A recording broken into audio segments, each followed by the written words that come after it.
Bonjour à tous, on se retrouve pour un nouveau Tech Sama Show, comme d'habitude pour l'actualité informatique et technologique de la semaine. Vous avez pas mal d'actualités cette semaine-ci, avec notamment les présentations au Computex d'AMD et de Nvidia. Bon, la présentation Nvidia n'avait pas grand-chose. La présentation AMD avait un petit peu plus, mais c'était pas non plus hyper folichon. On a eu toutefois des détails sur les Ryzen 7000, ainsi que les nouvelles cartes mères de chez AMD, et d'autres petits détails. On a aussi le Snapdragon 8 Plus Gen 1, je relis le nom parce que c'est vraiment un nom bizarre, qui a été annoncé. Donc ça, c'est plutôt une bonne news aussi. Et d'autres actualités. Vous avez une table des matières dans la description, c'est sur la barre de lecture. Commençons tout de suite. Bien, commençons justement par la news qui parle du nouveau Snapdragon, qui est du coup le 8 Plus Gen 1, qui remplace du coup le 8 Gen 1. Voilà, c'est toujours des noms un petit peu particuliers avec Qualcomm. Je me souviens encore du Snapdragon 768 ou c'est le 780. Bref, ils aiment bien faire des noms assez particuliers. Cette génération-ci en particulier, c'est vraiment n'importe quoi. Dans tous les cas, ce nouveau processeur que vous verrez dans tous les téléphones flagship de cette fin d'année, un processeur 10% plus rapide et une efficacité énergétique augmentée de 30%. Pourquoi? Parce que Qualcomm était en mode « Ah, Samsung, c'est un peu de... Voilà, ça pue un petit peu. » Et du coup, ils sont repassés chez TSMC. J'avais déjà parlé dans une précédente vidéo comme quoi que certainement, l'une des raisons pour laquelle, par exemple, les cartes Nvidia consomment plus que les cartes AMD pour le même niveau de performance, c'est peut-être dû à Samsung, en fait. Et même chose avec ici, le fait que depuis le Snapdragon 888, les processeurs Qualcomm chauffent beaucoup plus. Et ce n'était pas le cas, par exemple, je me souviens de 865 qui était très efficace au niveau énergétique. Et du coup, visiblement, Qualcomm en avait un petit peu marre de Samsung, donc c'est repassé chez TSMC pour justement ce processeur-là. Donc ça veut dire que oui, d'habitude, vous voyez, c'est une petite upgrade. Le nouveau Snapdragon qui sort toujours en milieu d'année, c'est toujours une petite upgrade. Mais là, honnêtement, c'est pas une upgrade négligeable. Bon, évidemment, même si vous avez déjà un Snapdragon 888, ça ne vaut pas la peine. Hein. Mais je parle ici de ceux qui attendaient peut-être. Là, ça vaut déjà beaucoup plus la peine. Vous avez bien fait d'attendre. Et moi, j'ai pas attendu. Voilà. Bref, c'est pas grave. Dans tous les cas, vous avez à peu près les mêmes specs que le 8 Gen 1 au niveau des cœurs et tout ça. Vous avez le Cortex X2 et tout ça. C'est juste qu'on a une augmentation de la fréquence, forcément. Pas mal d'augmentation de fréquence ici sur les Cortex A710. Le GPU aussi a une augmentation de sa fréquence. Ce qui fait que normalement, ce sera l'un des meilleurs processeurs mobiles pour jouer à des jeux vidéo. Bon, pour ceux qui jouent à des jeux vidéo sur mobile.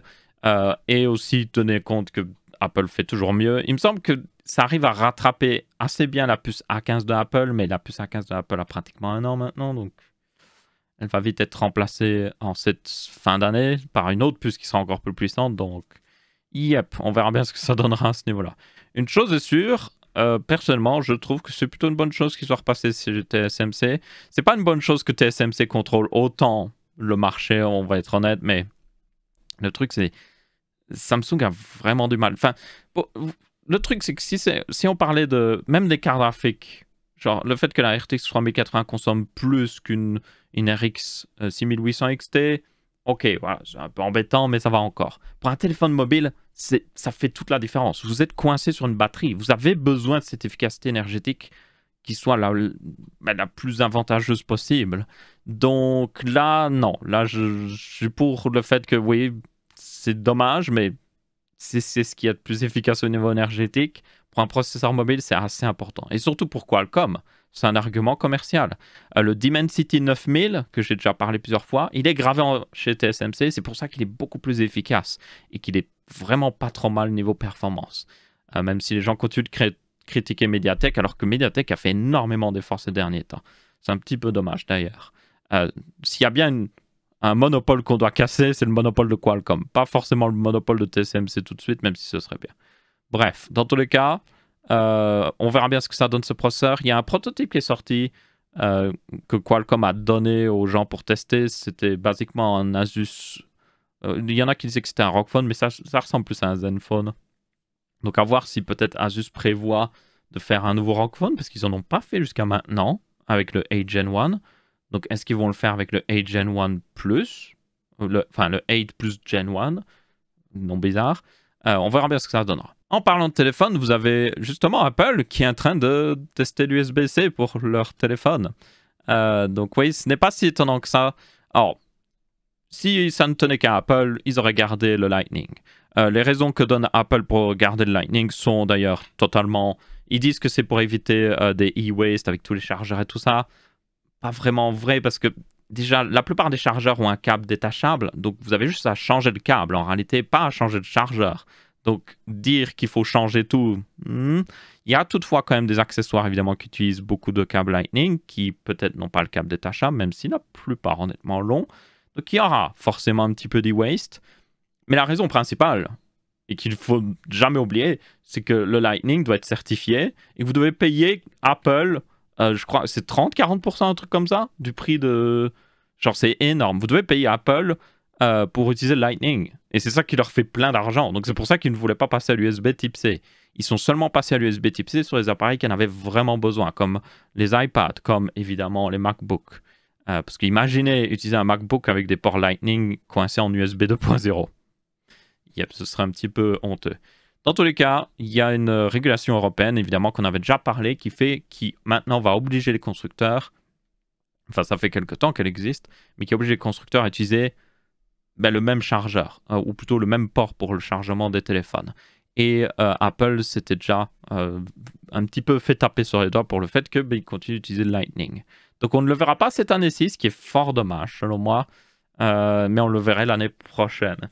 Une chose est sûre, si vous comptez peut-être changer d'iPhone, moi je vous dirais d'attendre parce que l'USB type C, genre, est juste bien, selon moi, meilleur que le Lightning. Ensuite, nous avons une petite news d'update par rapport à Framework. Je vous rappelle, c'est la compagnie qui fabrique un ordinateur portable entièrement démontable, mais aussi que vous pouvez juste l'acheter en pièces détachées et le monter par vous-même. Et ça inclut tout, littéralement. Vous pouvez changer l'écran, vous pouvez changer le clavier, vous pouvez changer la carte mère, vous pouvez changer les ports sur le côté. C'est vraiment un concept que j'adore personnellement. Vous avez aussi Linus Tech Tips qui a investi dans la compagnie et qui le précise à chaque fois qu'il parle de laptop. Il dit hey, je suis investisseur Framework. Donc ça, c'est marrant. Un autre truc marrant, c'est si vous regardez bien les vidéos de Linus Tech Tips, à chaque fois, par exemple, cette dernière vidéo qui parle de sa maison, il a toujours un laptop avec lui pour lire son script. C'est pas un framework. C'est à chaque fois un Rockflow X13. Donc ça me fait assez bien marrer. Il a toujours bien aimé les écrans tactiles, donc c'est certainement pour ça qu'il l'utilise. Parce que Framework n'a toujours pas d'option tactile. Moi, j'aimerais beaucoup qu'il fasse une option tactile bientôt. Mais bon, dans tous les cas, Framework a update leur laptop. Maintenant, vous avez une option Intel 12e génération. Et aussi, pour ceux qui sont français, ils ont un clavier AZERTY maintenant. Je ne le savais pas.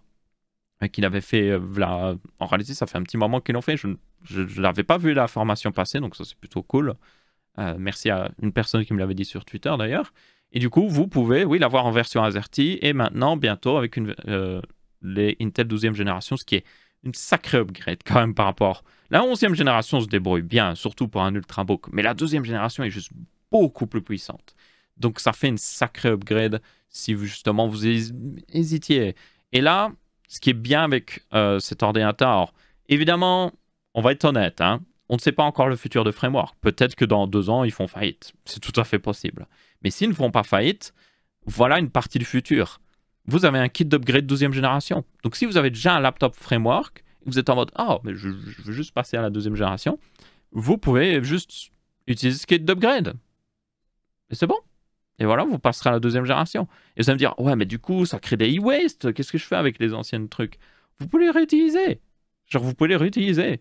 Alors, il me semble que vous pourriez même voir avec eux pour renvoyer les pièces, pour qu'ils les recyclent. Mais vous pouvez aussi les réutiliser. La carte mère, elle peut fonctionner sans rien d'autre connecté, comme un mini PC en quelque sorte. Vous connectez juste un chargeur USB type C. Vous connectez évidemment un écran. Il vous faudrait quand même un moyen d'allumer la carte mère. À part ça, oui, vous pouvez l'utiliser comme un PC. Il y a même des gens qui ont fait des kits imprimable en 3D où vous pouvez mettre la carte mère d'un laptop Framework et basiquement ça vous fait un Intel Nuke en quelque sorte. Donc c'est plutôt cool et ça permet de recycler et de pouvoir upgrade plus fréquemment. Parce que normalement, upgrade un ordinateur portable, vous devez racheter tout l'ordi portable, ça coûte la peau des fesses. Vous ne pouvez pas vraiment faire ça. Vous pouvez essayer de le revendre d'occasion et puis racheter l'autre, mais c'est beaucoup d'embêtement. Je dirais le seul endroit où c'est assez valable, c'est avec les MacBooks, parce que c'est plutôt facile de revendre un MacBook. Il y a toujours plein de gens qui sont intéressés et vous pouvez les revendre à un bon prix. Mais un ordinateur Windows, plus compliqué, vous perdez vite en valeur. Donc ça devient vite embêtant. Donc, yep. Et juste pour vous montrer, donc c'est en précommande pour le moment. Il y a le premier batch qui devait arriver, à mon avis, en juillet, est déjà parti. Donc il y a un second batch qui arrivera en août. Et du coup, vous avez 3 options. Donc vous avez 2 4 cœurs plus 8 cœurs efficacité énergétique. D'où l'énorme gain de puissance, hein, parce que la 11e génération qu'ils utilisaient avant, c'était seulement des 4 cœurs 8 threads. C'était pas les tout grands, hein, qui montaient jusqu'à 8 cœurs. Et là, vous avez déjà 4 cœurs haute efficacité énergétique, plus 4 threads en plus, hein, donc c'est déjà du 4 cœurs 8 threads, plus encore les 8 cœurs haute efficacité énergétique. Est-ce que j'ai dit avant 4 cœurs? Non, je dis 4 cœurs haute performance. Hein. Ça porte vraiment en confusion tout ça. Dans tous les cas, 4 cœurs haute performance avec le multithreading et 8 cœurs haute efficacité énergétique. Et vous avez même une option maintenant, 6 cœurs haute performance, 8 cœurs haute efficacité énergétique. Et évidemment, vous avez l'hyper-trading sur les 6 cœurs haute performance. Donc là, c'est vachement puissant. 32 Go de RAM. Vous pouvez mettre votre propre RAM, hein, donc ça, c'est pas un problème. D'ailleurs, il existe toujours l'option, je vous rappelle, de le faire par vous-même. Donc par exemple, là, si je choisis l'option pour le faire par moi-même, et je pense que je pense réellement en commander un maintenant qu'ils ont la 12e génération, ça vaut vraiment beaucoup plus la peine. Je pense que je vais prendre la version i5, me paraît largement suffisant là. Le i7 ici, je vois pas trop l'intérêt. Le gros i7, il y a un intérêt parce qu'il est vraiment plus puissant. Mais la première version i5 me paraît être la meilleure. Mais si vous êtes en mode, oh, le SSD, non, j'amène le mien. Système d'exploitation, j'amène le mien. RAM, j'amène la mienne. Et voilà, 819 $ pour l'avoir. Parce que j'amène mes trucs. Et aussi bien, j'ai déjà de la RAM. Parce que je peux récupérer de la RAM ou... je vais l'acheter moins cher, certainement en l'achetant en ligne, parce que je peux aller chercher vraiment le kit le moins cher possible, mais qui supporte encore évidemment cette plateforme. SSD, la même chose. Je peux amener le SSD le moins cher que je peux trouver. Et ça permet d'économiser vraiment. Honnêtement, vous pourriez faire tout ce PC pour un peu moins de 1000 $. Et puis évidemment, on prendrait la version clavier AZERTY. Il faut rajouter un petit peu de coût aussi pour les modules sur le côté pour rajouter des ports. Par contre, faites attention. Après, Framework n'est pas non plus parfait. Ils avaient des problèmes de surchauffe, notamment au niveau des modules que vous branchez sur le côté. Ils l'ont apparemment réglé. Ils ont évidemment des problèmes. Il manque un petit peu de stock, forcément, parce ils restent une petite compagnie, donc ils ne peuvent pas toujours avoir tout parfaitement en stock. Mais je pense que les avantages qu'ils apportent, tout ça, sont juste monumentaux. Et selon moi, l'exemple Framework devrait être... L'Union européenne devrait prendre l'exemple Framework et obliger tous les constructeurs d'ordinateurs portables à faire ça. Vous allez me dire, oh non, ça va augmenter les coûts, ou ça va être plus compliqué pour eux de fabriquer. Non, soyons honnêtes. Regardez le Framework. C'est un ultrabook. Il est aussi fin que la plupart des MacBooks. Il est aussi fin que la plupart des ultrabooks Windows qui sont pourtant pleins de glu ou autre chose, plein de colle. Et pourtant, ils arrivent à rendre tout upgradable. C'est possible de le faire. C'est tout à fait possible. Ensuite, on a une news sur le fait que AMD a fait une présentation, évidemment, pendant le Computex, qui, je vous rappelle, est un show d'électronique qui se passe à Taipei, à Taïwan. Et du coup, nous avons eu des détails sur les Ryzen 7000, ainsi que les prochaines cartes mères. Et c'était à peu près tout. Il y avait d'autres petits détails, mais moins intéressants. C'était pas non plus une présentation avec énormément de grosses annonces, on va être honnête, mais... quand même, on a des détails sur les Ryzen 7000. Donc, commençons par ça. On verra les cartes mères après. Donc, les Ryzen 7000 avec le cœur Zen 4, évidemment, qui utiliseront un nouveau socket. Je rappelle, la M5. On a quelques détails au niveau même de l'architecture. Donc, il y aura 2 fois plus de cache L2, apparemment, par cœur. Nous avons 15% minimum de performance en plus par rapport à l'ancienne génération en single thread. C'est important à préciser. Un boost qui peut dépasser les 5 GHz.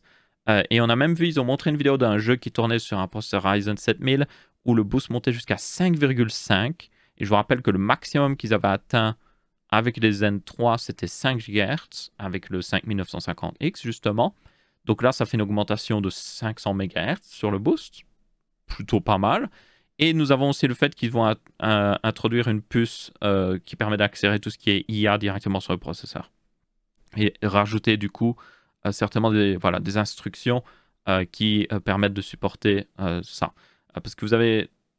Tous les processeurs supportent certains sets d'instructions et du coup, le fait que ces sets d'instructions soient standardisés permet quand vous développez une application, vous pouvez juste dire « Ah, ben, je vais utiliser ce set d'instructions. » Et si le processeur le supporte, ben, vous pouvez l'utiliser. Donc là, il supporte des sets d'instructions qui existent déjà sur le marché qui concernent l'IA. Donc ça, c'est plutôt une bonne chose. Maintenant, on a eu plus de détails aussi sur à quoi ça ressemble. Donc là, on peut voir les deux les chiplets en 5 nanomètres Zen 4. Donc, ils sont toujours chez TSMC, je rappelle, et gravés du coup maintenant 5 nanomètres. Donc, ça devrait améliorer l'efficacité énergétique aussi. Donc, plutôt une bonne chose.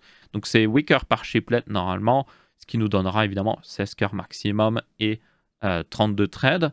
Et nous avons aussi le I/O die, donc c'est ce qui permet d'interfacer le processeur avec le reste du système, donc avec le PCI Express, la DDR5 et tout ça, qui du coup maintenant, comme je l'ai dit, supporte la DDR5 et le PCI Express 5.0, plutôt bonne chose. Et maintenant aussi qui est gravé en 6 nanomètres. Parce qu'avant, l'I/O die de Zen 3, donc vous avez dans les Ryzen 5000, était gravé pour information en 12 nanomètres encore. Donc c'était...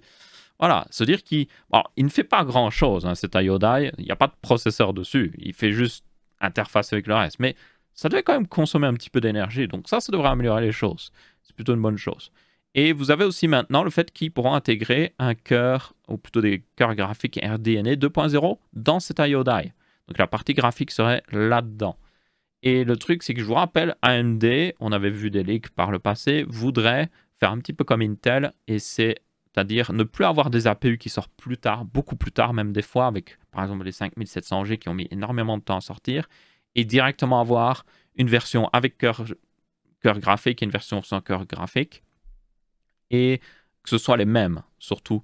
Donc là, encore une fois, le 5700G, c'est un 8 cœurs, 16 threads, mais c'est pas le même que le 5700X par exemple. Il n'a pas autant de cache par exemple, et il peut pas monter jusqu'à... Il n'y a pas une version 16 cœurs. Donc là, il voudrait par contre avoir, comme Intel, encore une fois, une version F et une version pas F, quoi.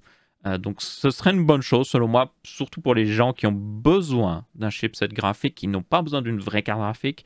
Ce chipset graphique serait très performant, hein. Il pourrait même faire tourner des petits jeux, Minecraft et tout ça tournerait sans aucun problème. Donc pour quelqu'un qui est dans ce cas-là, mais qui a besoin de beaucoup de puissance CPU, vous aurez plus d'options maintenant. Et ce chipset graphique peut être aussi utilisé, ça je vois un avantage, si vous êtes sous Linux, vous pourriez utiliser ce chipset graphique, surtout si vous faites de la virtualisation. Le chipset graphique intégré au CPU, vous pourriez utiliser pour le système principal Linux, et vous pourriez passer votre carte graphique dédiée, par exemple une RTX ou autre chose, vous pourriez la passer à une machine virtuelle Windows. Et ça, ce serait plutôt un bon combo. Et vous n'avez pas besoin d'ajouter une deuxième carte graphique à votre système, et vous avez toujours l'un des meilleurs processeurs possibles. Parce qu'encore une fois, le 5700G, il n'était pas aussi performant qu'un 5700X, donc vous perdiez des choses. Donc, globalement, franchement, des bonnes nouvelles. Et vous avez toujours une version sans partie graphique, hein. Si vous le voulez, il y en aura toujours une. Donc, pour ceux qui ne veulent pas la payer et qui n'utilisent pas d'inquiétude. Maintenant, j'aimerais revenir sur un détail assez important. C'est le fait qu'ils ont dit qu'il y aurait une augmentation de 15% des performances single thread. Donc, ce n'est pas une augmentation de 15% de l'IPC. Donc, l'IPC, c'est des instructions par seconde. Donc, c'est souvent un métrique qu'on utilise pour parler de la puissance d'un CPU. Quand vous en sortez un nouveau, vous dites « Oh, on a augmenté l'IPC de 10%. » C'est-à-dire que le CPU, si vous le faites tourner exactement à la même fréquence, dans la même tâche, il a déjà 10% de performance en plus. Du coup, si vous avez réussi à augmenter la fréquence, ben, vous avez encore plus de performance. Non, ici, AMD a indiqué qu'1% de performance en plus en single thread. Donc, ils n'ont pas parlé d'IPC. Et c'est assez important à noter parce que, je vous rappelle, il peut booster jusqu'à 5,5 GHz visiblement. Alors, évidemment, ça, c'était dans un jeu. Là, le test a été fait apparemment en single thread dans Cinebench R23, qui est un benchmark qui utilise les instructions AVX, si je me souviens bien. Donc, on n'aurait pas le boost de 5,5 GHz, tenez-en compte. Et c'était comparé à un 5950X. Vous avez d'ailleurs tous les détails de la comparaison ici en bas. Et du coup, honnêtement, 15%... alors, évidemment, ils disent 15% minimum, mais 15%, c'est pas non plus... le truc, c'est que vous allez me dire, oh Aurélien, tu es vraiment exigeant, 15%, c'est déjà pas mal. Mais le truc, c'est que Intel, avec Alder Lake, fait beaucoup mieux en fait. Alder Lake a plus de 15% de gain par rapport à Zen 3 en single thread. La raison pour laquelle Alder Lake est un petit peu en retard des fois ou n'arrive pas à vraiment dépasser totalement AMD en multithread, c'est parce que ils sont toujours limités à weaker out performance et puis après ils ont weaker out efficacité énergétique. Donc là, quoi qu'il arrive avec Zen 4, AMD aura un énorme avantage en multithread. Donc quand vous avez tous les cœurs qui sont utilisés, AMD sera très performant ici parce que eux ils ont vraiment 16 cœurs haute performance ou weaker haute performance. Mais en single thread, visiblement, AMD n'arrive pas à rattraper l'avantage que a toujours Intel. Alors Intel, évidemment, tourne à des fréquences assez hautes, mais là, visiblement, AMD commence à arriver aux mêmes fréquences. Donc, c'est pas forcément juste un avantage de fréquence. Par contre, c'est sûr et certain, Intel consomme énormément d'énergie pour atteindre ce niveau de performance. Donc, ça, il faut quand même en tenir compte. Mais ça voudrait dire que, et ça, je vous rappelle, Alder Lake, c'est la génération actuelle. Mais vous avez Raptor Lake qui arrive très bientôt, qui va arriver même en même temps que les Ryzen 7000. Et ça devrait être encore plus performant par rapport à Alder Lake. Donc là, on va arriver dans une situation où AMD et Intel se battent réellement. Ils se donnent des coups l'un l'autre. Intel est plus performant en single thread, AMD est plus puissant en multithread. Et du coup, vous avez une vraie guerre. Et ça, c'est une bonne chose pour tout le monde. Mais du coup, voilà, j'étais un petit peu étonné parce que vous avez des leaks. Évidemment, les leaks, c'est des leaks. Vous avez des leaks qui indiquaient que AMD aurait 30% de performance en plus par rapport à l'ancienne génération. Et là, je suis en mode, finalement, pas vraiment. Parce que là, les gains qu'ils ont indiqués, 15%, c'est certainement des gains réalistes. AMD a plutôt été honnête avec leurs chiffres comme ça dans les présentations. Quand ils disent réellement 15% de performance, c'est souvent vraiment 15% de performance. Ils ne s'amusent pas à embellir les chiffres ou autre chose. Donc, encore une fois, c'est vraiment pas mal, mais Alder Lake peut encore faire mieux. Donc, on verra bien ce que ça donnera quand ça sortira, mais une chose est sûre, on va avoir un petit fight entre AMD et Intel, et ça, c'est une bonne chose. Donc, yep. D'ailleurs, oui, alors il faut que j'arrête de le faire. Hein. Il faut que je prenne l'habitude d'arrêter de dire pour ceux qui écoutent l'audio. Et oui, aussi, je dois encore regarder pour avoir une version Spotify. Je suis en train d'y regarder, mais voilà. Je ne sais pas exactement comment ça marche, mais je vais y regarder. Dans tous les cas, un truc que je voulais décrire, c'est vite fait un petit peu à quoi ressemble le design du processeur sous le capot en métal. Donc, vous avez pratiquement au centre l'IO die. Et les chiplets, donc ce qui est le vrai processeur, sont situés au-dessus, un peu sur le côté, au final, l'un à côté de l'autre. Ce qui veut dire que, et ça a déjà été prouvé avec certains, vous avez Arctic qui a fait un refroidissement où dans la boîte, vous aviez une option pour décaler le water block. Je montre plutôt, voilà, comme ça. Vous pouviez décaler le water block du CPU pour qu'il soit plus sur la partie où il y a vraiment les cœurs CPU. Parce que c'était déjà le cas sur Zen 3 que les cœurs étaient sur le côté. Et ça aidait réellement au niveau des performances. Donc ça va être encore une fois la même chose. Ils allaient me dire, mais pourquoi ils font ça? Tout simplement, le truc, c'est que l'IO die est interconnecté avec toute la carte mère, donc avec tous les pins derrière, avec aussi la DDR5 et tout. Il doit être au centre. Il doit être pratiquement au centre. Ou sinon, vous allez avoir des gros problèmes. Donc c'est pour ça qu'il est pratiquement au centre. Donc, yep. Après, tenez compte que là, on voit le triangle en or. Je ne sais pas dans quel sens ce sera mis, mais ce ne sera pas forcément mis dans ce sens-là dans l'ordinateur. C'est possible que les cœurs soient peut-être sur le côté même ou en dessous. Donc tenez-en compte. Bref, dans tous les cas, on verra bien ce que ça donnera. Ensuite, nous avons les cartes mères. Donc là, ils ont annoncé que nous allions avoir 3 chipsets à la sortie. Nous allons avoir le X670 Extreme ou X670E. Nous allons avoir le X670 ou 670 si vous préférez. Et le B650 évidemment pour plus ce qui est milieu de gamme. Et je vous rappelle que du coup ces 3 nouveaux chipsets vont être accompagnés d'un nouveau socket qui est l'AM5 qui est un socket du coup LGA. Donc comme Intel, vous n'avez plus les pins sur le CPU, les pins sont sur la carte mère. Donc ça change énormément de choses. Donc non, il n'y a aucune rétrocompatibilité ici. Vous ne pourrez pas mettre votre processeur Zen 3 ou autre chose dans cette carte mère. C'est juste pas possible. Il y a une autre news toutefois après qui devrait rassurer ceux qui ont des cartes mères AM5. On en parlera un peu après. Dans tous les cas, qu'est-ce qui change d'un chipset à l'autre? Vous avez toujours l'overclocking sur tous les chipsets. Donc ça, rassurez-vous, ce n'est pas comme Intel où il limite énormément l'overclocking sur les plus petits chipsets. Donc si vous voulez toujours prendre du B650 pour économiser, ce sera toujours une bonne stratégie. La seule différence, c'est au niveau des capacités d'overclocking, comme il a dit, l'overclocking extrême, mais les processeurs AMD sont déjà optimisés au maximum. Les overclockés n'ont pas beaucoup d'intérêt, honnêtement, surtout pour des processeurs milieu de gamme qui sont déjà plutôt bien optimisés. Donc, honnêtement, une carte mère en B650 se débrouillera très bien. Mais si vous voulez vraiment de l'overclocking extrême, vous pourrez prendre évidemment la version extrême du X670. Vous avez du PCI Express 5.0 sur tout, normalement, mais pas forcément pour tout ce que vous avez utilisé en PCI Express 5.0. Donc, pour le B650, apparemment, le PCI Express 5.0 ne concerne que le stockage, pas la carte graphique. Pour le X670, évidemment, ça concerne le stockage et la carte graphique, avec un petit astérix d'ailleurs. Donc, vous êtes limité apparemment à... Si, bon, ils disent d'aller voir un autre truc. C'est limité apparemment à une seule carte graphique. Évidemment, ça semble logique, au premier slot. Donc, c'est un petit peu comme le fait Intel en réalité. Et puis après, le X670 Extreme, lui, c'est partout. C'est-à-dire que tous les slots PCI Express sont en 5.0 normalement, à part peut-être certains sur certaines cartes mères, mais tous les principaux seront en PCI Express 5.0 et aussi tous les stockages seront en PCI Express 5.0. Parce que là, encore une fois, le stockage en PCI Express 5.0, à mon avis, ce ne sera pas sur tous les SSD M.2 que vous pouvez mettre sur la carte mère. Ce sera seulement sur celui qui est le plus proche du processeur ou autre chose. Même chose avec le X670 et le B650. Donc, tenez-en compte. Après, pour le B650, rassurez-vous, vous aurez toujours du PCI Express 4.0 qui est déjà pleinement rapide pour la plupart des cartes. Enfin, même, aucune carte graphique n'a besoin que plus que du PCI Express 4.0. Donc, ne regardez pas ça en vous disant « Oh, je dois prendre absolument une carte mère en X670 du coup. » Non. Franchement, même si vous comptez avoir un PC future-proof, les cartes graphiques, même faire tourner une RTX 3090 en PCI Express 3.0 x 16 à l'heure actuelle, oui, vous perdez un petit peu de performance, mais la perte n'est pas non plus incroyable.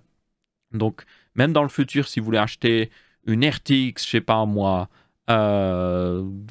j'essaie de me souvenir du nom qu'elle aurait, peut-être une RTX 6600 par exemple, voilà, qui serait une carte graphique milieu de gamme Nvidia, ben, vous ne serez certainement pas limité. À part si évidemment on a le même problème qu'avec la GTX, pas la GTX, avec la RX 6500 qui, elle, je vous rappelle, utilise 4 lignes PCI Express 4.0 normalement, mais si vous la mettez sur une carte mère en 3.0, elle utilise toujours que 4 lignes et là, elle est forcément limitée. Donc, à part ce cas-là très particulier, vous ne devrez pas avoir de problème. Donc, rassurez-vous. Il y a souvent du marketing à la sortie de chaque nouveau truc en mode « Oh, il faut absolument acheter les nouveaux trucs ou sinon vous allez perdre. Hein. » Mais honnêtement, non. Maintenant, la question de la DDR5 et de la DDR4. Normalement, ils devraient tous utiliser la DDR5. Après, c'est moins grave que Intel parce que d'ici à ce que ça sorte, la DDR5 du coup devrait être mieux produite et devrait baisser en prix, même si elle sera toujours plus chère que la DDR4, soyons honnêtes. Donc c'est moins un problème selon moi que Intel à la sortie où là, la DDR5 était toute neuve, elle coûtait hyper cher pour pas forcément plus de performance. Donc c'était dur d'accepter ça. Mais là, oui, vous devriez avoir apparemment de la DDR5 sur tous les chipsets. Donc pas forcément une version DDR4. Après, c'est possible que certains constructeurs s'amusent à faire une version DDR4, même si je ne crois pas trop. On verra bien, à ce niveau-là, je ne sais pas trop. Et puis sinon, vous avez d'autres trucs. Donc, tous les CPU supporteront 24 lignes de PCI Express 5.0. Donc, on n'a pas vraiment une augmentation au niveau des lignes. Mais évidemment, les lignes PCI Express 5.0 sont beaucoup plus rapides. Vous aurez jusqu'à 14 ports USB avec des ports USB type C 20 Gbps. Le support de Wi-Fi 6E et vous aurez jusqu'à 4 HDMI 2.1 et ça dépend comment vous les mixez, 4 DisplayPort ou plutôt non, ils disent 4 DisplayPort 2.0 d'ailleurs. Ça c'est assez important. Ce n'est plus du DisplayPort 1.4, c'est du 2.0 ici. Bon, après c'est pour le chipset graphique intégré, donc je vois pas trop l'intérêt du 2.0 pour un chipset graphique intégré parce qu'avec le 2.0 vous pouvez faire tourner des écrans 4K à 240 Hz, il me semble. Il n'y a pas trop d'intérêt si vous avez un chipset graphique intégré. Mais bon, quand même, c'est bien d'avoir le support. Et du coup, c'est à peu près tout là-dessus. Et juste pour voir à quoi ça ressemble, les constructeurs ont eu le droit de montrer les cartes mères extrêmes. Donc là, vous avez celle de Asus, mais vous pouvez voir aussi celle de MSI, Gigabyte et tout ça. Mais juste pour que vous puissiez voir, voilà à quoi ressemble le socket du coup AM5 en LGA. Donc on voit tous les petits pins. Ils seront protégés évidemment par un truc, ne vous inquiétez pas. Mais voilà à quoi ça ressemble. Nous avons le levier aussi qui semble s'ouvrir de l'autre côté de Intel. Donc ça semble s'ouvrir comme ça. Donc c'est plutôt intéressant, je suppose. Et nous avons toujours le truc de rétention par contre qui existe toujours, qui ressemble à la M4. D'ailleurs, Intel. AMD a précisé que tout, normalement, les refroidisseurs AM4 seront compatibles avec la M5, donc ça c'est plutôt une bonne nouvelle. On a les ports DDR5 ici. Bon, ça c'est le M.2, le truc de Asus pour avoir plusieurs SSD M.2 dessus. Et puis nous avons évidemment le port PCI Express 5.0. Et puis encore plus de SSD M.2 en dessous. Bon, ça c'est la version extrême, donc c'est pas la plus réaliste, hein, parce qu'elle va coûter extrêmement cher à mon avis. En plus que maintenant c'est une version extrême du X670. Les cartes mères en X670, à mon avis, vont déjà être un petit peu plus chères que celles en X570. Donc pour la version extrême, ça va être encore plus cher, à mon avis. Donc à peu près sûr, pas beaucoup d'intérêt. Ensuite, nous avons une news sur le fait que AMD a toutefois précisé, c'est assez important, qu'il compte toujours supporter un peu la M4, même si la M5 arrive. Donc je suppose que ce serait plus peut-être par la sortie de certains processeurs dans le futur qui n'utiliseraient pas la nouvelle architecture, mais qui seraient un petit peu update, donc pour continuer un petit peu le support. Et ça se voit d'ailleurs, hein, ils ont encore sorti récemment des processeurs sur la plateforme AM4, donc c'est tout à fait possible que même pendant qu'on ait le AM5 qui sorte, qu'on ait toujours des processeurs qui sortent dessus, c'est juste que ne vous attendez pas évidemment aux derniers processeurs qui sortiront sur la M4. Voilà, ce sera plus des petits upgrades ou autre chose, peut-être des APU ou ce genre de choses. Mais c'est quand même assez notable. Et aussi, un truc assez notable, c'est que c'était une autre news. C'était le fait que vous avez de plus en plus de constructeurs qui essaient de supporter les derniers processeurs AM4 sur les toutes premières cartes mères AM4 qui étaient sorties. Donc, notamment, MSI avait annoncé que maintenant, ils feraient une update de BIOS pour supporter tous les processeurs AM4 sur leur carte mère en B350, A320 et même X370. C'est déjà le cas chez Asus, il faut le noter, mais je ne sais pas trop pour Gigabyte et tout ça, mais oui, ça veut dire que si vous avez une très vieille carte mère, vous pourriez sans problème mettre un 5700X dedans. Après, évidemment, il faut faire attention à ne pas mettre par exemple des 5900X ou autre chose, parce que ceux-là, ils consomment beaucoup trop pour certaines de ces cartes mères, mais c'est tout à fait possible. Donc ça, c'est plutôt une bonne news. Donc oui, la M4, pendant qu'une mouche passe, va peut-être être vouée à disparaître bientôt, mais ça ne veut pas dire qu'il va disparaître dès que la M5 sort. À mon avis, ils continueront de vendre des cartes mères en AM4, et vous pourrez toujours acheter des processeurs en AM4, plus pour peut-être l'entrée de gamme ou le milieu de gamme. Donc, yep, c'est selon moi une bonne nouvelle, parce que ça reste quand même des bons processeurs. Et du coup, ça veut dire que vous pourrez les payer moins cher. Ensuite, vu qu'on a parlé de PCI Express 5.0, vous allez me dire, ouais, mais il n'y a pas de SSD PCI Express 5.0. Ben, il y a Apacer, qui fait des SSD Apacer, voilà, c'est la blague de fête, qui a annoncé un SSD PCI Express 5.0, qui peut monter jusqu'à du 13 000 mégabytes, et c'est un B majuscule à la seconde, donc 13 000 MO à la seconde. 13 gigas à la seconde, voilà, tranquille, pour transférer, je sais pas moi, vos photos. Voilà, ça ira très vite.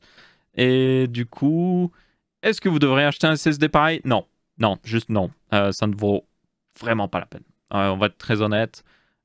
C'est extrêmement rapide pour pas grand chose. Je dirais que le plus rapide que vous pourriez aller, c'est les mêmes vitesses qu'on a sur console, parce que les consoles vont un peu influencer le marché du gaming à profiter de SSD haute performance, mais là c'est plus que haute performance, c'est méga haute performance. Je ne vois pas trop l'intérêt d'avoir un SSD qui monte aussi haut. Et surtout, ce genre de vitesse arrive avec un coût monétaire, mais aussi un coût en chauffe, parce que à mon avis, ils vont quand même pas mal chauffer. Il y a des informations comme quoi, oui, si ça continue, les SSD haute performance comme ça vont requérir un refroidissement actif, pas juste un radiateur, il faudra peut-être un ventilateur dessus. Donc oui, à part si vous avez un boîtier bien ventilé, ça pourrait être un problème. Et on l'a vu sur la carte mère extrême de Asus, vous avez un radiateur avec des heat pipes pour les SSD. Ça, c'est pour les SSD. Donc, ça ne m'étonne alors pas du tout. Donc, yep. Mais encore une fois, pour le commun des mortels, aucun intérêt. Franchement, il n'y a aucun intérêt. Au pire, vraiment, si vous en avez vraiment besoin, prenez un SSD PCI Express 4.0, parce qu'ils vont baisser en prix du coup avec la sortie du 5.0. Et là, vous aurez quand même déjà du 7000 MO à la seconde. 7000 MO à la seconde, c'est déjà franchement pas mal. Et vous serez déjà très bien. Mais oui, yep, ça, c'est totalement overkill. Ensuite, en parlant d'overkill, encore plus overkill, vous avez Asus. Et ça, c'est une news en réalité NVIDIA, en quelque sorte. Parce qu'il y a eu je vous rappelle la présentation NVIDIA au Computex. Et ils ont annoncé pratiquement rien. Franchement, ils ont annoncé des trucs un peu serveurs, mais voilà. Et par contre, ils ont annoncé quand même des nouveaux jeux RTX, ce genre de choses. Voilà. Mais surtout aussi l'arrivée d'écrans 1080p 500 Hz. Voilà. Si vous étiez en mode 240 Hz, pas assez. 360 Hz, bien, mais pas assez. Bien maintenant, vous pourrez monter jusqu'à 500 Hz. Alors vous allez me dire, quel est l'intérêt? Et honnêtement, je ne sais pas vous répondre. Il y a un intérêt à monter à plus haut. Ça a déjà été prouvé que passer notamment d'un écran 60 Hz à un écran 100 Hz vous permet de vraiment voir plus de choses, mais plus vous montez, plus le gain vraiment devient minime. Et le truc, c'est qu'au-delà de 240 Hz, ça devient négligeable. Du coup, pour le commun des mortels, aucun intérêt. Pour un joueur e-sport, le truc, c'est vous êtes un athlète de haut niveau. Vous êtes un athlète mondial. Vous êtes l'un des meilleurs au monde dans votre discipline. Forcément, vous allez vouloir le meilleur équipement. Si vous êtes cycliste, vous voulez le meilleur vélo. Même s'il est extrêmement cher et qu'il est juste un petit peu meilleur, vous le voulez. C'est votre carrière, c'est tout pour vous. Ce petit gain, c'est peut-être le petit gain qui va vous permettre de gagner. Ben, là, je vois l'intérêt d'un écran 500 Hz. Après, les joueurs e-sport qui sont au niveau mondial, il y en a genre quelques milliers dans le monde à tout casser. Donc, c'est le marché visé, selon moi, par cet écran. Peut-être, oui, il y a des gens qui s'entraînent pour devenir joueurs e-sport haut niveau et qui se disent, ben, ça va me donner peut-être l'avantage qui me manque. Je ne suis pas forcément sûr, mais voilà. Si c'est vraiment votre carrière et tout, oui, il y a un intérêt. C'est ce petit gain en plus en réactivité que vous permettra peut-être de faire la différence. Après, évidemment, il vous faudra le PC qui fait tourner un jeu en 1080p 500 Hz. En réalité, c'est pas si compliqué que ça. CSGO peut tourner jusqu'à 500 Hz sans trop de problèmes. Il y a d'autres jeux dans le même genre, Valorant par exemple. Mais tous les jeux e-sport ne tournent pas forcément non plus à 500 Hz. Il faut en tenir compte. Mais il y en a quand même pas mal. Et avec les PC qui deviennent de plus en plus puissants, ça devrait être tout à fait possible. Donc, pour ceux qui se demandent, est-ce qu'on peut au moins atteindre les 500 Hz? Oui, c'est tout à fait possible. Maintenant, encore une fois, oui, c'est vraiment pour un joueur e-sport haute performance. J'aime toujours les images en mode, regardez, ça se donne ça en 144 Hz. Oui, je sais qu'il y a moins de ghosting, mais est-ce que c'est juste une image, quoi. Pour montrer un truc à 500 Hz, c'est pas très utile, selon moi. Donc, ouais. Ils ont aussi annoncé, d'ailleurs, tout ce qui est NVIDIA Reflex. Il y a plus de jeux qui supporteront NVIDIA Reflex, on en avait déjà parlé. Ça, c'est pour moi déjà un petit peu plus intéressant, NVIDIA Reflex, c'est un écran 500 Hz. Ça, c'est sûr. Pendant que la mouche continue de m'embêter. Ça vous permet de notamment diminuer la latence du jeu. Donc, parce que ça, c'est un truc que les gens oublient, c'est que le jeu peut tourner à 500 Hz, mais il faut quand même un certain temps avant que le premier Hertz arrive. Par exemple, quand vous appuyez sur la souris pour tirer, vous allez me dire, oh, mais ça tourne à 500 Hz, donc ça devrait réagir tout de suite. Et oui, mais non, parce que le truc, c'est qu'aussi bien, il y a peut-être une latence dans le rendu qui fait que il va vous falloir 50 millisecondes avant que la première image, depuis que vous avez cliqué sur la souris, arrive. Même si elles arrivent très vite, il y a une certaine latence qui pourrait être derrière. Avec NVIDIA Reflex, ils permettent d'enlever cette latence. Donc ça, j'en avais déjà parlé dans une vidéo d'ailleurs sponsorisée. Donc, ouais, bon, vous le prenez ou pas. Mais c'est réellement, selon moi, assez important. C'est que ça sert à rien de monter à 500 Hz si vous avez une énorme latence de rendu derrière. Vous voyez? Donc je préfère qu'on améliore la latence de rendu. ce qui ne requiert pas un nouvel écran, parce que vous pouvez profiter de tout ça sans un nouvel écran. Et puis après, oui, on peut regarder à augmenter le taux de rafraîchissement. Donc, dans tous les cas, c'est surtout ça qu'ils ont parlé à Nvidia, donc pas le plus intéressant, on va être honnête. Donc, voilà, c'était le résumé de la conférence Nvidia. Un écran, du Reflex et du RTX. Ensuite, on passe à une news un peu étonnante. Vous avez Corsair qui a annoncé un ordinateur portable, oui, le Voyager A1600, qui est du coup un ordinateur portable de 16 pouces, ça semble logique dans le nom, et qui a jusqu'à un Ryzen 9 6900HS et une RX 6800M. Et il pourrait aller jusqu'à un peu plus de 3000 $. Alors, vous allez me dire, ok, quel est l'intérêt? Est-ce que c'est juste un châssis? Parce que bien souvent, quand vous avez une compagnie comme ça qui n'a jamais fait d'ordinateur portable, qui se lance dans les ordinateurs portables, ils réutilisent des châssis existants, vous voyez. Il existe par exemple des châssis Clevo, qui est un constructeur de châssis par exemple pour XMG, Eurocom, même Acer. Pas vraiment Acer, non, c'était Gigabyte. Gigabyte sur certains de leurs ordis, c'est des châssis Clevo, c'est pour dire. Et bien souvent, ils font ça. Donc vous allez me dire, est-ce que c'est ça? Visiblement, ça n'a pas l'air d'être le cas. Déjà, le châssis est très unique, comme vous pouvez voir. Il y a une énorme ouverture ici, et vous avez des boutons genre Stream Deck dessus, que vous pouvez accéder même quand l'ordi est fermé. Donc, ma foi. En réalité, c'est un peu pratique parce que, par exemple, vous voyez le niveau de batterie, et peut-être que vous pouvez faire en sorte que quand vous fermez votre écran, l'ordi continue de tourner, donc vous pourriez peut-être contrôler la musique avec ces boutons-là, mais fermer quand même le capot. C'est tout à fait possible. Bon, c'est très niche, on va être très honnête. Niche, un marché de niche, hein, je ne dis pas que c'est sale. Mais bon, bref, dans tous les cas, pour le reste de l'ordi en tant que tel, en réalité, il est vraiment pas mal. Le trackpad est énorme, et ça, c'est une très bonne chose. Donc, un gros point positif ici que je vois. Le design est plutôt classe. Assez slim comme ordi portable, mais le refroidissement a l'air d'être très bon parce que vous avez une chambre à vapeur énorme. Donc ça, c'est une énorme chambre à vapeur. Vous n'avez pas de heat pipe ou autre chose, pure vapeur. Je vois aussi que 2 SSD upgradables, carte Wi-Fi ici, la RAM est upgradable, la batterie est juste là. Que des points positifs de ce que je vois. Et dans les specs, il y a d'autres points positifs. Donc vous avez minimum un 6800 HS et puis vous allez jusqu'au 6900. Vous avez tout dans les deux cas une RX 6800M, un écran 16 dixièmes 16 pouces en 2560 par 1600 pixels, donc c'est du 1440p jusqu'à 240 Hz, plutôt bon. Vous avez un mux switch, donc ce qui permet de brancher directement la carte graphique à cet écran, bonne chose. Et là, ce que j'adore, pas de bullshit au niveau de la RAM.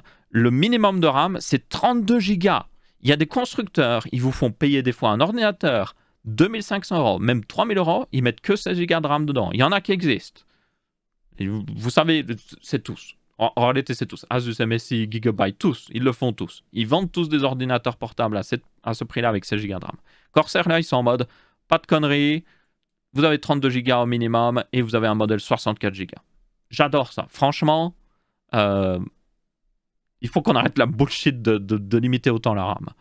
1 Tera de stockage minimum et vous pouvez aller jusqu'à 2 Tera, ça pourrait être un petit peu mieux. Et puis vous avez évidemment un clavier avec des Cherry MX ultra low profile, donc c'est des switches mécaniques en réalité.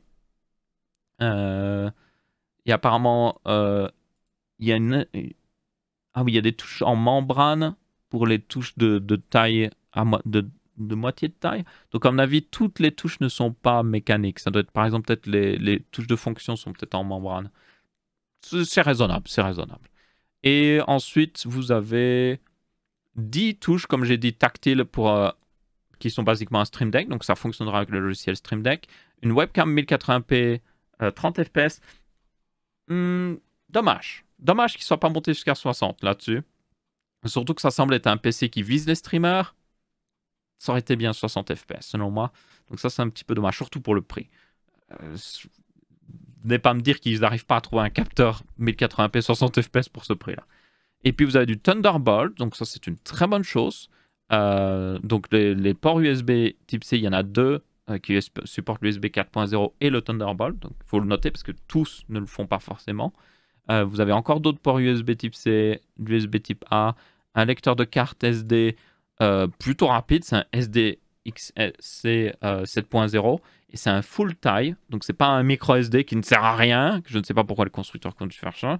Et puis vous avez un 3.5 mm jack combo, donc vous avez un seul jack et qui combine le micro et le casque.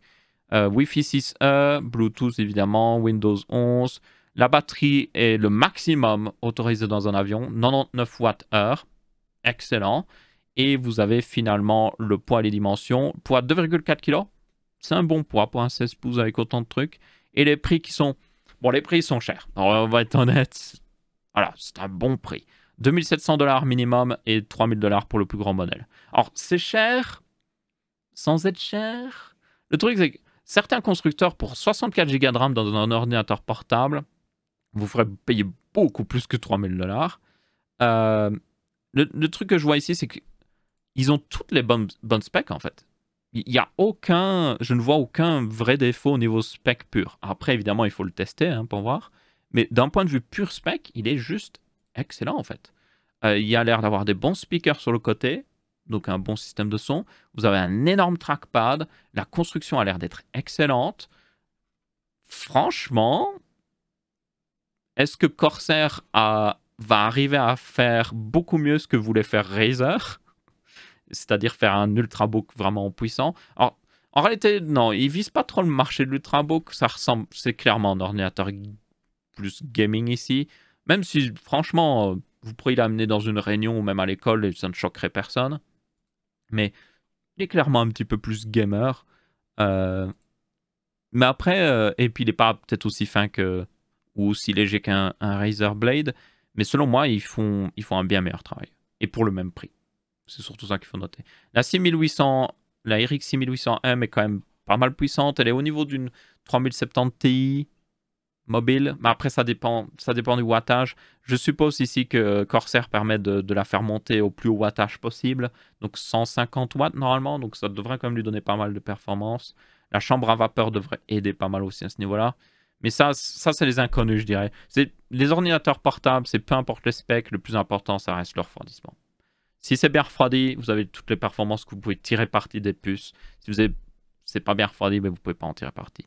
Un truc par contre que je suis curieux de voir, c'est le niveau de bruit et le contrôle des ventilateurs. Ça, c'est un truc que je déteste sur les ordinateurs portables. S'il y a des marques qui regardent cette vidéo, peu probable, mais s'il y en a qui regardent, il y en a marre d'avoir un ordinateur gaming qui fait du bruit tout le temps, surtout quand vous le branchez, et qui a aucun... Vous choisissez le profil silencieux. Le profil silencieux continue de faire du bruit. En mode, à quoi ça sert de mettre un profil silencieux? Vous choisissez custom, vous pouvez pas mettre le ventilateur à 0%. Et le truc, c'est que vous avez des ultrabooks 13 pouces. Avec, oui, évidemment, des processeurs beaucoup moins puissants, mais quand même, vous avez des ultrabooks 13 pouces qui sont très petits, qui peuvent tourner sans aucun ventilateur qui tourne, et qui sont toujours genre assez performant en fait, il n'y a pas de problème. Oui, vous n'avez pas le maximum de performance, mais c'est pas grave. Si je suis en mode mobile, j'ai pas besoin forcément du maximum de performance. Et si j'ai choisi le mode silencieux, c'est que j'ai pas besoin du maximum de performance. Ou alors donnez-moi une option pour avoir un vrai mode silencieux ou un mode mobile ou un mode basse performance mais efficace au niveau énergétique. Je sais pas. Mais dans tous les cas, ces petits ultrabooks arrivent à tourner sans ventilateur la plupart du temps. Et puis vous avez les gros ordinateurs gaming qui ont un énorme radiateur, hein, il y a tellement de métal là-dedans qui pourrait à mon avis tourner des heures sans que le ventilateur s'allume. Et pourtant, c'est pas le cas. Parce qu'ils s'amusent à faire tourner le processeur, la carte graphique, à fond à chaque fois. Et du coup, ça chauffe, quoi. Ça chauffe et du coup, le ventilateur est obligé de tourner. Et il y en a marre. Il y en a marre. Je vous jure, vraiment, c'est le plus gros problème des ordinateurs portables gaming, vraiment dans toutes les marques considérées comme gaming, ils ont tous le même problème. On n'a pas un vrai mode ultrabook en gros. Genre, transforme-toi en ultrabook. Je veux juste que tu ne fasses pas de bruit, même si ça réduit les performances, ne fais pas de bruit. Ça n'existe pas. Donc ça, c'est quelque chose que je suis curieux de voir si Corsair va le faire. Parce que visiblement, ils ont pris des libertés que certaines marques n'ont jamais fait dans les ordinateurs portables. Ils font des choses qui n'ont pas forcément été faites. Donc là, pour le refroidissement, j'espère qu'on aura, comme d'habitude avec Corsair, on aura IQ qui nous permet de exactement régler le profil de ventilateur comme on le veut. Et peut-être, oui, ben, sacrifier les performances, mais à côté de ça, avoir un ordinateur qui est du coup silencieux et qu'on peut utiliser vraiment n'importe où sans que ce soit genre... Je déteste ce bruit. Donc ouais. Alors, je dis des ordinateurs gaming, mais vous avez des ordinateurs un peu hybrides. Je sais que MSI a quelques gammes comme ça, et vous avez aussi Asus avec les Zephyrus, qui ne sont pas de la gamme ROG, ou en tout cas pas tous.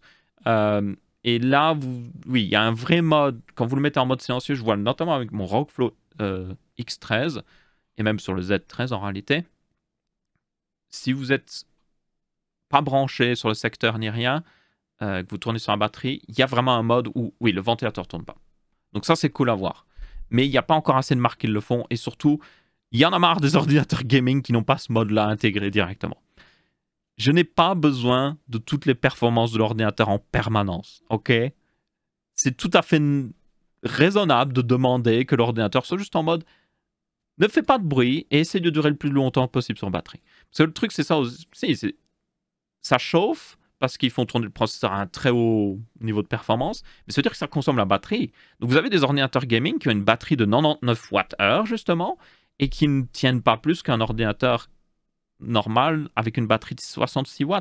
Et vous êtes en mode, mais comment ça se fait? Et c'est pas dû au fait qu'ils utilisent un meilleur processeur ou autre chose, c'est dû au fait qu'ils s'amusent à le faire tourner à pleine fréquence tout le temps en fait. S'ils le limitaient plus, s'ils avaient un vrai mode batterie, ben, on pourrait durer beaucoup plus longtemps normalement, mais c'est pas le cas. Donc ouais, bref, j'arrête avec ma plainte, mais j'espère que Corsair ici, c'est le truc que je vais le plus juger cet ordi portable, honnêtement. S'ils le font très bien, honnêtement, ce serait un ordinateur portable qui m'intéresserait. Donc on verra bien. D'ailleurs, au passage, tant que j'en parle un petit peu, j'ai parlé du X13 et aussi d'un ordinateur 16 pouces. Asus a aussi annoncé un ROGFlow X16 qui est du coup le X13 mais en plus grand, avec une beaucoup plus grosse carte graphique dedans. Vous pouvez jusqu'à avoir une RTX 3070 Ti avec une grosse batterie dedans de plus de 90 Wh.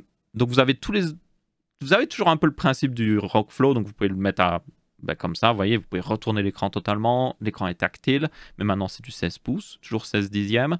Et surtout, le châssis est un petit peu plus épais, mais toujours léger. Franchement, 2 kg, ça va pour un 16 pouces. Et du coup, vous avez un meilleur refroidissement. Et ça, franchement, honnêtement, ça ressemble assez bien à l'ordinateur. Et le trackpad aussi est beaucoup plus grand, et ça, j'adore. Mais honnêtement, ça ressemble à...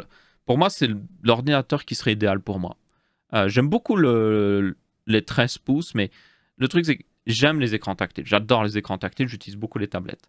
Et le truc, c'est que si vous voulez un écran tactile et un grand ordinateur portable, ça n'existe pas vraiment.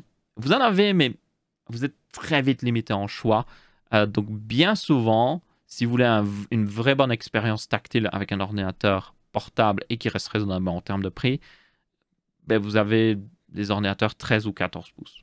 Mais 13 ou 14 pouces, ben moi, j'ai des lunettes, j'ai pas la meilleure vue, donc ça va quand je fais des petits trucs, mais si je veux vraiment travailler, c'est limitant, quoi. Vous n'avez pas beaucoup de place, quoi. Donc là, ça m'intéresse. Ça m'intéresse vraiment. Donc ça, je vous le dis, si j'arrive à mettre la main dessus, vous aurez une vidéo dessus parce que j'adore ce format. J'adore vraiment ce format. C'est du 1440p, enfin plus que 1440p, c'est du 2560 pixels par 1600 d'ailleurs à l'écran, 240 Hz, donc là, excellent. Il a vraiment tout ce que je veux en fait. Il a les specs exactement que je veux. Apparemment, alors il y a des vidéos qui ont déjà été sorties dessus, mais ils n'ont pas vraiment le droit de le tester parce que c'était des prototypes. Mais apparemment, il est un peu bruyant. À mon avis, c'est quand vous l'utilisez vraiment la puissance qu'il y a dedans. C'est la même chose que le X13. Le X13, quand vous l'utilisez sur le bureau, vous faites rien, aucun bruit. Si vous allez, même si vous faites des petites tâches, tout ça, aucun problème. Mais si vous voulez vraiment utiliser la puissance, c'est là que les ventilateurs vont tourner et là, vous l'entendez. Donc, ça ne m'étonne pas vraiment. Et personnellement, ça ne me dérange pas. Ça ne me dérange pas. Je préfère un ordinateur qui est silencieux tout le temps, mais quand j'en ai vraiment besoin, qu'il fasse du bruit, plutôt qu'un ordinateur qui fasse du bruit tout le temps, honnêtement. Donc, yep. Comme c'est le cas avec les ordinateurs gaming. Mais très intéressé, franchement, de le tester. Il a toujours aussi le port XG Mobile sur le côté. pour brancher une carte graphique externe. Donc ça, c'est cool de voir que Asus continue de le supporter, parce que c'est une chose qui m'inquiète un petit peu, c'est que ils ont créé ce port qui est très pratique, mais est-ce qu'ils vont le garder? On verra bien. Il y a différents modèles qui existent, du coup, voilà. Il y a le modèle 3060 m'intéresse le plus, je dirais, parce qu'il a toujours tout ce qu'il faut. 32 Go de RAM. Apparemment, vous avez des slots de RAM upgradables cette fois-ci, donc ça, c'est cool. 32 Go de RAM, c'est pas mal, franchement. Enfin, jusqu'à 32 Go de RAM, à mon avis. Non, c'est 32 Go de RAM directement dedans. SSD PCI Express 4.0, 2 Tera d'ailleurs, le SSD. Ça, c'est bien. En vrai, Asus commence à être beaucoup plus raisonnable aussi, eux. Genre, ils auraient pu sans problème s'amuser à mettre juste 16 Go de RAM, mais ils ont mis 32 Go de RAM dans ce modèle, même dans le modèle de base. Donc, c'est plutôt cool. Après, le prix, par contre, serait assez important. Ça serait proche des 3000 $, donc ça se rapproche encore une fois de ce qu'on voit sur le Suite Corsair. Donc, on verra bien, on verra bien. En parlant de verra bien, Nvidia a lancé la GTX 1630. Oui, vous ne rêvez pas. On est bien en 2022. Oui, on est en 2022. Donc oui, une nouvelle GTX 1600. Donc évidemment, vous devez bien vous douter qu'elle elle ne dépassera pas les autres GTX 1600 en termes de puissance. Donc c'est juste une nouvelle carte graphique entrée de gamme, basiquement. Je dirais que elle est vraiment destinée à remplacer ici la GT 1030 qui continuait d'exister et qui était une carte graphique faite pour être mise dans des PC vraiment petits et qui était vraiment basse performance. Après, il y a quand même des trucs étonnants. Bon, elle a quand même... Bon, quand même. Elle a 512 coups d'accord, une fréquence raisonnable, et elle a quand même 4 Go de GDDR6. Donc en réalité, même si le bus mémoire est très limité à 64 bits, elle a quand même une bande passante de 96 Go à la seconde. Donc c'est pas une carte graphique qui va révolutionner le monde, on va être très honnête, mais si elle sort à un prix plutôt raisonnable, de genre 130 €, à mon avis ce sera pas 130 €, mais si elle sortait à 130 €, bah honnêtement, pour quelqu'un qui veut juste redonner un petit peps au niveau graphique à votre PC, ça peut être bien. Maintenant, ce que j'aimerais voir, c'est si elle utilise un vrai slot PC Express full x16. S'il n'y a pas de stupidité comme la RX 6500 et même la 6400, ça pourrait être une bonne carte graphique à mettre dans... Notamment, j'ai fait une vidéo sur le sujet, si vous vous rappelez, prendre des vieux ordinateurs Dell, par exemple, et puis juste remettre une carte graphique dedans, et puis là, vous êtes reparti. Mais ça pourrait être une bonne carte graphique pour faire ça. Parce qu'elle n'a pas besoin d'un connecteur d'alimentation supplémentaire. Tout comme la 1650 en réalité. La 1650 reste aussi une bonne option pour ce genre d'upgrade. Mais bon, on verra bien ce que ça donnera pendant que la mouche continue de m'embêter. Est-ce qu'il n'y a pas une deuxième mouche en vrai? Et du coup, c'est à peu près tout pour ce texte à mâche aussi pendant que la mouche passe. Oh, elle est juste là. Ah, elle était sous mes doigts, mais... Ah, j'ai pas tout à fait écrasé. Parce qu'il y avait mon tapis lttstore.com. Je peux pas le montrer, il y a ma souris dessus. Bref, dans tous les cas, j'espère que vous avez bien apprécié cette vidéo. Si c'est le cas, vous pouvez laisser un pouce bleu. Si ce n'est pas le cas, vous pouvez laisser un pouce rouge. On se retrouvera pour une prochaine. Je vous dis ciao, ciao.